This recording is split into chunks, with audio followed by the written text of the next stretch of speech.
Welcome. God bless you. Thanks for coming. It's an honor to have you here. This is a day the Lord's made. We're rejoicing. We're glad in it. It is beautiful out there. I love the study of Joseph. The study of Joseph that we've embarked on. I think this is week 5.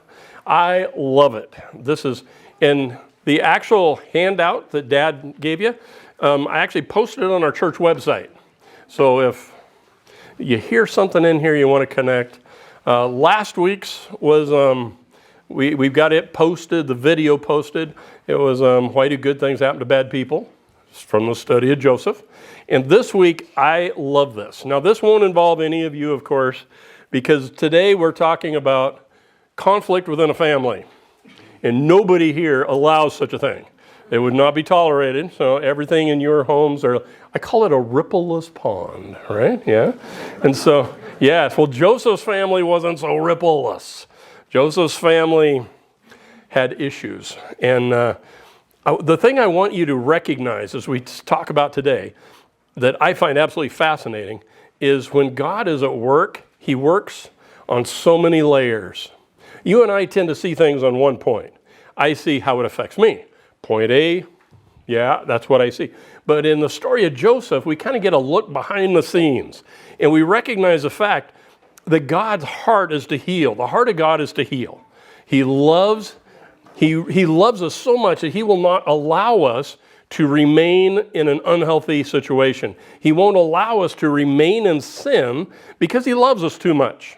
Right? Same way with you and your kids and grandkids. You just love them to where you want them in a healthy spot. And so when God is looking at Joseph and his brothers, he's like, all right, your family is a train wreck. Words fail to describe what a mess that bunch was.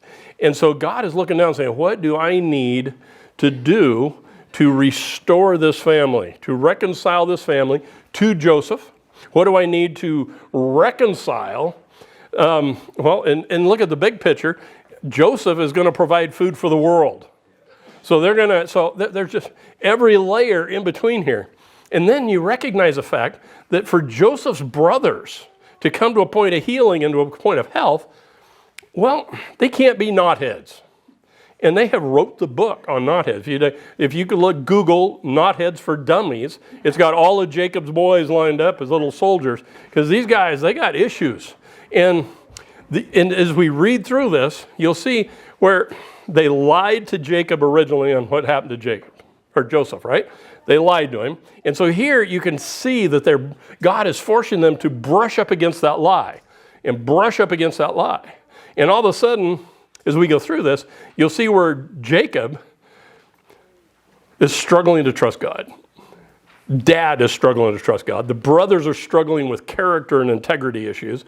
And the thing that I brought out of this that I just found so enriching is that Joseph waited on God. Joseph was patient. Joseph was waiting on the Lord. Joseph was not going to, I think one of the most dangerous places to be is out in front of God, where you're doing what you're supposed to be doing, where you're supposed to be doing it. But I mentioned last week, life is like a chessboard, and God positions pieces. And sometimes it takes years for these pieces to get. Joseph was left in prison for 2 years, learning administrative duties, learning patience, learning humility, learning all the things that he was going to need to be prime minister, all right? And so as Joseph is learning these things, he still has to wait 2 years. And when God has all the chess pieces set where they belong, then he pulls the trigger. Not a minute sooner. All right, Joseph, we're busting you out of jail. We're going to put you before the Pharaoh. Things are going to start happening here. They're going to start happening quick. But even then, when the brothers come before him in this story, he is patient. He recognizes that God has to work in their hearts. He has to deal with integrity issues with them and has to bring them to a point of repentance. Often when you and I have people in our lives, loved ones, that we care about dearly, that we love dearly, we have a desire to put them on the straight and narrow because that's healthy. We want them in a place of health. And so we want them and we want to snatch them out of dark places. I worked in jail for 20 years. And I saw hundreds and hundreds of parents showing up at the jail, pleading, weeping for me to fix their kids. But the truth is, God put those people in a safe environment. God chose to put those people in a safe environment, surrounded by Christian corrections officers. God chose to put them there to bring them to a point of repentance. And one of my all-time favorite stories is my friend Chuck Evans. Chuck, what a train wreck. He was a drug dealer known as the Stick Man. He taught a lot of high school kids how to do drugs. Chuck was and his wife lived an evil life. And Stevens County arrested him, put him in jail. And while he was in jail, he came to Christ. He trusted Christ as Savior. And immediately, you like to think he turns over a new leaf. Immediately, we want to believe that anybody's in Christ, he's a new creature. Old things passed away, all things are becoming. Well, let me tell you something. We convicted Chuck of, many things. So we sent him to prison. And while he's in prison for about 5 years, he gets involved with a ministry called Rock of Ages. Rock of Ages does a wonderful work and very patient. So Chuck grows in the Lord. And the roots of his faith start to grow deep. And so then Chuck gets out of prison, and the Salvation Army in Spokane picks him up. He goes to work for the Salvation Army. And the Salvation Army send him through Bible class after Bible class, and they counsel him and they guide him, hold him accountable, keeping him away from his old friends, keeping him away from his old life, teaching him how to be non-institutionalized and still be a Christian. And so Chuck leads this life. And one day, I run into Chuck, and he is so loud and so obnoxious about how much he loves the Lord. He is just, frankly, obnoxious about how much he thinks of Jesus. And so I says, you got to speak to my church. I said, Chuck, you got to come out. And I said, you and I are quite the team. And so Chuck actually came out here, stood right here and preached, told him his life story about what God did for Chuck. And my point is, it took 10 years. From the time of arrest till he stood in his pulpit was 10 years. And Chuck loved God so much. He was overflowing with love. And I think the biggest reason is when he got saved in jail, we didn't say, okay, you're going to heaven. You got your fire insurance policy. You're done.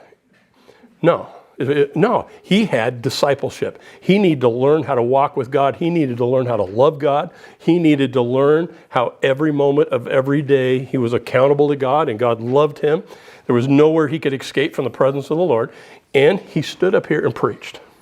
Now, Chuck, during his drug days, picked up Hep C. Back then, they didn't have anything for it. So eventually, after a transplant, he didn't make it.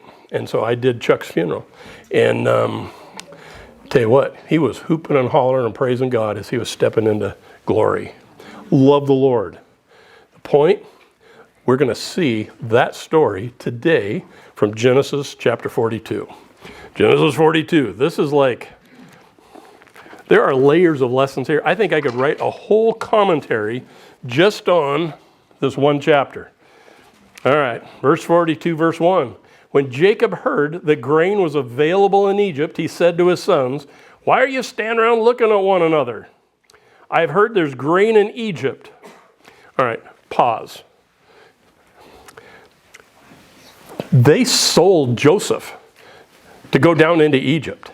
They knew in their heart of hearts that Joseph went down into Egypt. And now Dad wants to send them to Egypt. So Joseph's governor of all Egypt and in charge of selling grain to all people. And it was to him that the brothers came. Now, this is God's chessboard. And by the way, I think it would be a great book. God's chessboard. And he positions pieces. He positions ever where they belong. Yeah. I'm going to tell one more story. I can't help myself. Because when I get talking about God positioning people, I recognize that God is at work in every one of our lives on a daily basis. When I got hurt in the jail, the sheriff moved me to 911. And so I work in 911. And my boss, his name was Debbie. I love Debbie. She's still a dear friend. Debbie, a heart of gold. And she would call me in her office, not just to rebuke me. She'd call me in her office, and the McCann family had a lot of death. And so she would call me in for me to do grief counseling with her. And so I would go in her office, and we'd sit there, and we would talk about death. And we'd talk about dealing with death. And so this went on for a long time. So one day, Debbie has to go to Seattle to a 911 supervisor conference. And so Debbie goes with Rose, the director from Ferry County. So Debbie and Rose get on one of them big Frontier airplanes that got like 6 seats. And so she gets on this plane, flies over there, goes to their conference. And when they come back, it's got 3 seats on each side. And so Debbie's next to the window, Rose is on the aisle. And in the middle is a young gal. And this young gal has an urn on her lap, and she's weeping. And so Debbie kind of watches her for a minute. And finally Debbie says, who are you traveling with? And it was her dad. She was bringing her dad home to bury him. And she's just devastated. She was just beyond pain. Words failed. And so Debbie, this is her words, God brought all of those hours of grief counseling that I spent with her to Debbie's mind. And she said, I looked at her and I was like, I knew what to say. And so Debbie spent the whole plane flight from Seattle into Spokane doing grief counseling with this dear lady, talking about the Good Shepherd, and what you would expect. And she said, we landed in Seattle, and she said, this gal loved us. She says, she thought that God had put 2 angels beside her on the airplane. She says, she walked out, she never even got our names. She said the rest of her life, she's going to believe that God put 2 angels by her to bring her through this terrible time in her life. Is that amazing? God's chessboard. Putting the right people, preparing the right people, moving, and that is you guys. We're on the board. You're on the board. Everybody within the sound of my voice is on the board. And our job is just be faithful. I believe one of these days, as believers, we're going to stand before God. And as we stand before God, he's going to look at you and he's going to say, were you faithful with what I gave you? Were you faithful? I think, were you faithful with my word?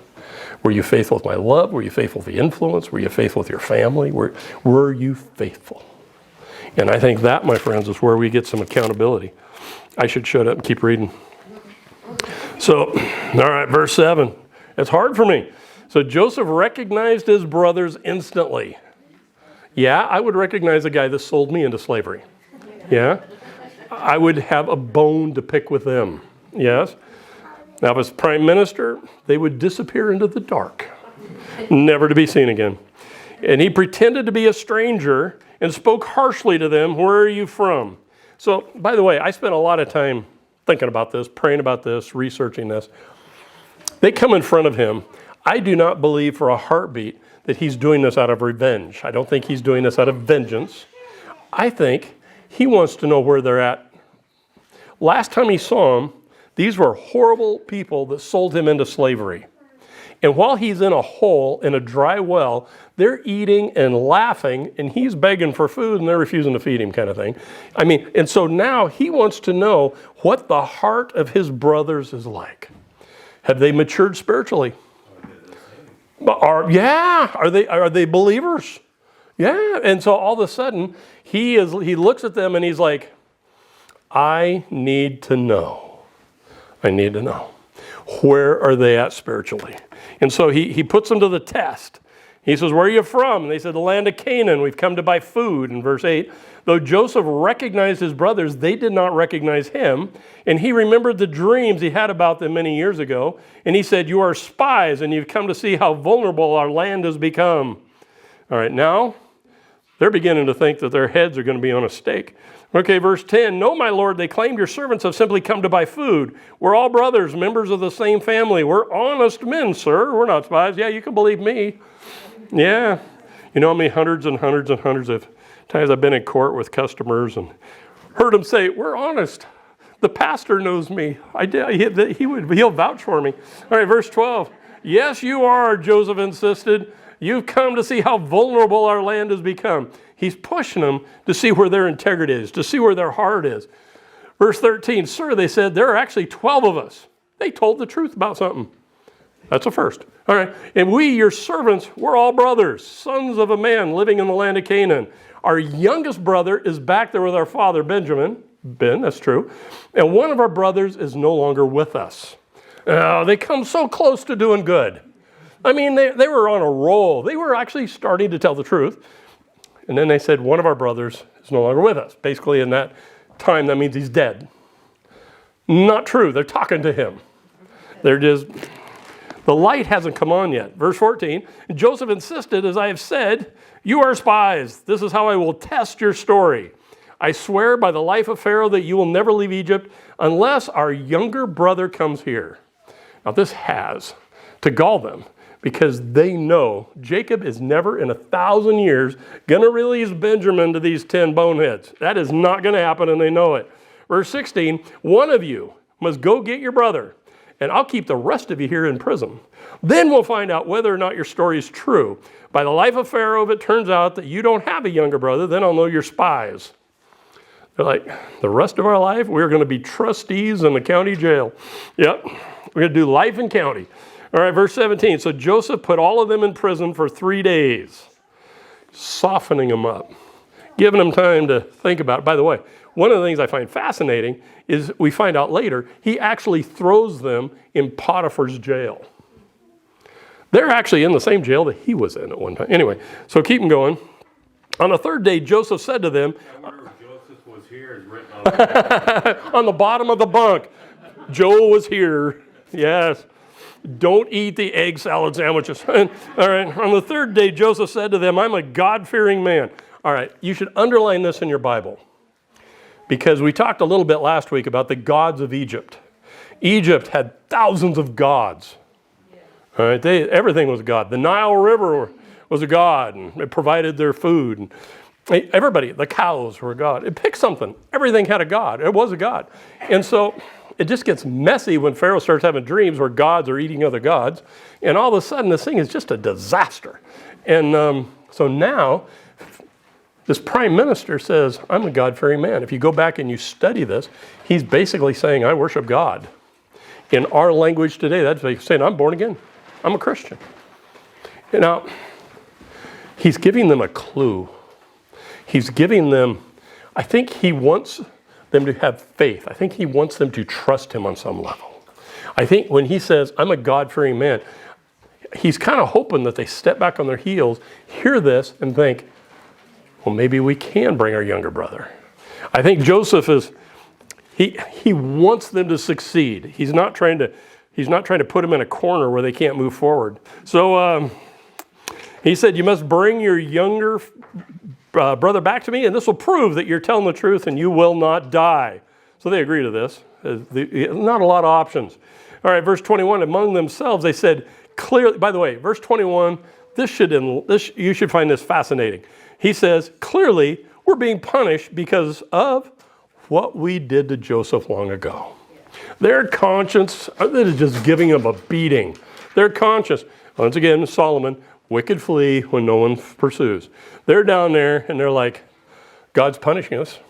God saw what we did, and now we're all going to die. And so we saw his anguish when he pleaded for his life, but we wouldn't listen. That's why we're in this trouble. Man, have you ever experienced this? Have you ever noticed that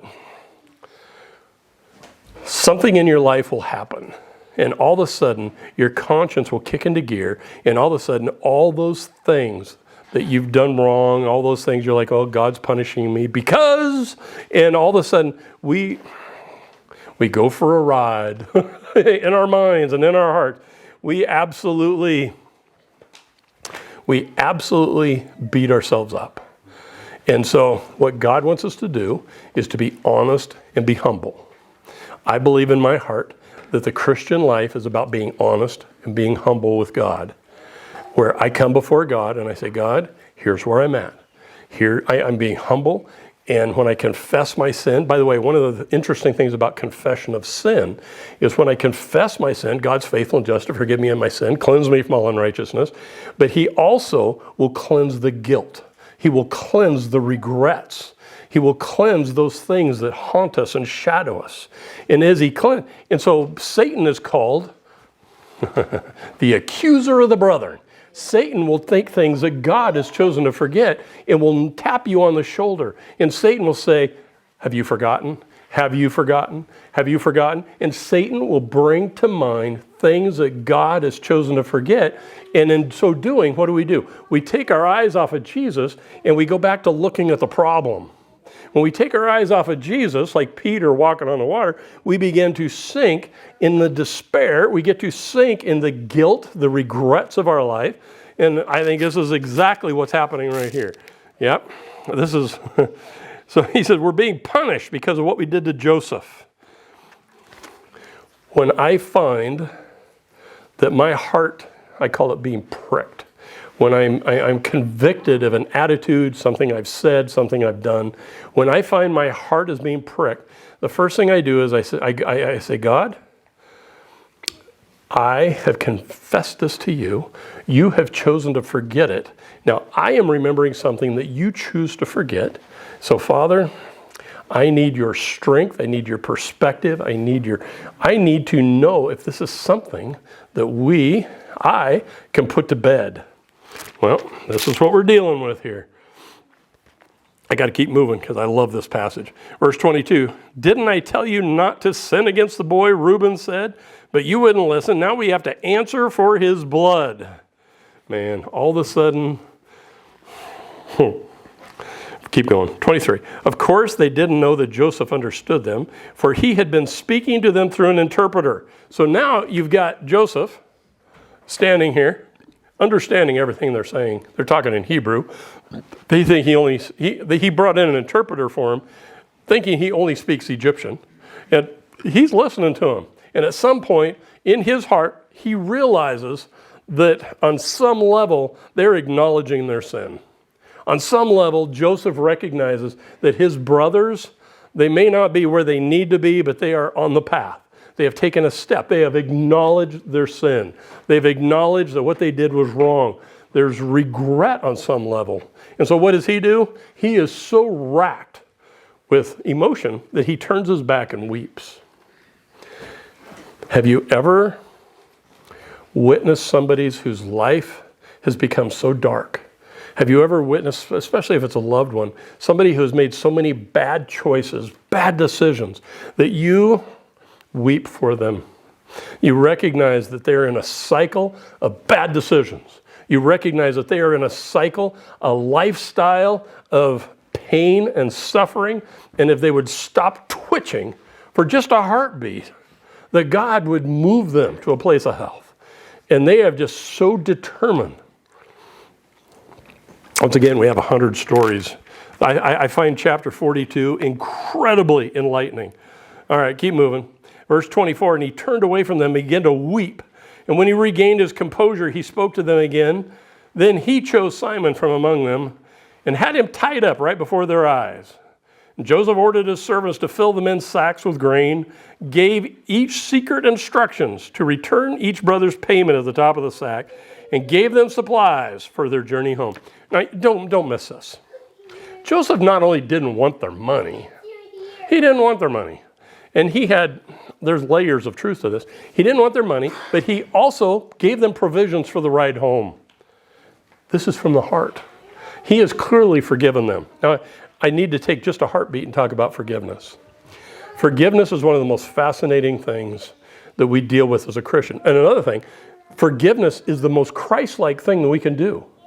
When we choose to forgive, we are emulating Jesus. Because in our human nature, we're John Wayne. In our human nature, we feel the need to do what a man's got to do and get your Winchester. But that is not how Jesus acted.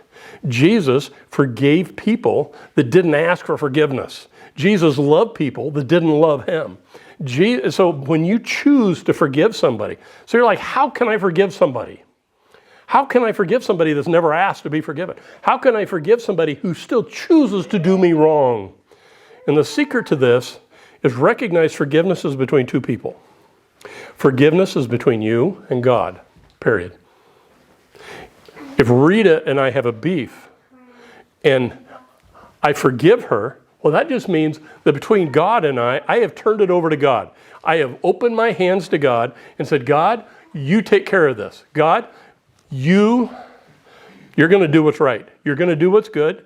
And I want you to bless Rita. I got to let this go because it is tearing me up.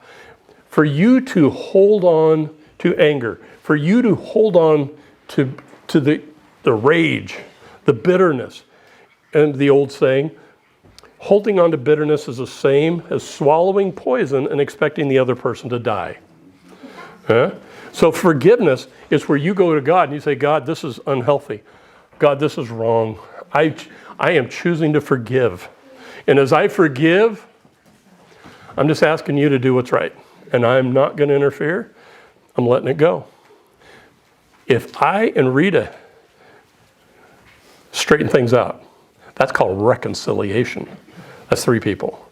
Me and God deal with the forgiveness. Me and Rita deal with the reconciliation. The word reconciliation means making a friend of an enemy. What did Jesus do? We were reconciled to Jesus. We were his enemy. God was our enemy. And when we got saved, we were forgiven. In the eyes of the Father, we have been restored. And then that reconciliation between us and Jesus was made right. I counseled a guy who lived next door to somebody that did his family very, very badly. He lived next door to somebody that had hurt his family deeply. And so every day he had to get up and decide if he was going to shoot his neighbor or not. And every day. And so I explained this whole forgiveness thing. We went through some forgiveness things. And he understood that. The problem was every day of his life, when he reaches for the doorknob, he has to stop and say, am I going to forgive today? He can't dump that forgiveness and then see the guy's car pulling out of the driveway because it brings back the anger. It brings back the offense. And so every day he reaches for the doorknob. He's been taught now that he has to stop and say, Father, I can't do this on my own. I need your strength. You are the master forgiver, and today I need to experience that.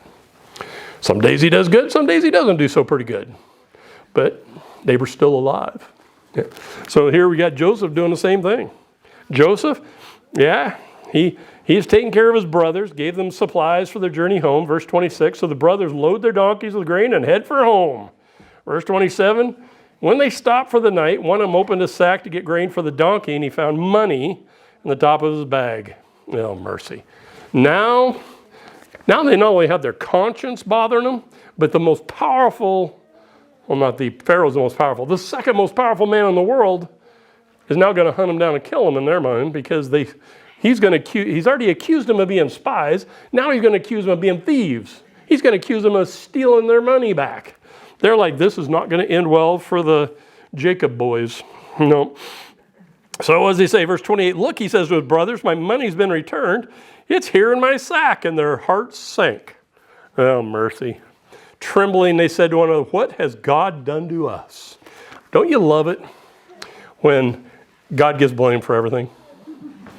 I have had people do stuff that was so stupid that if I told you some of these things, you wouldn't believe me because it's just too stupid.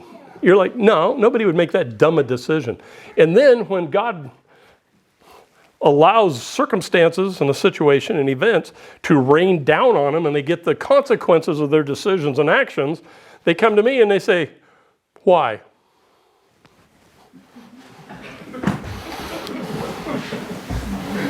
Listen, keep going. I'll shut up.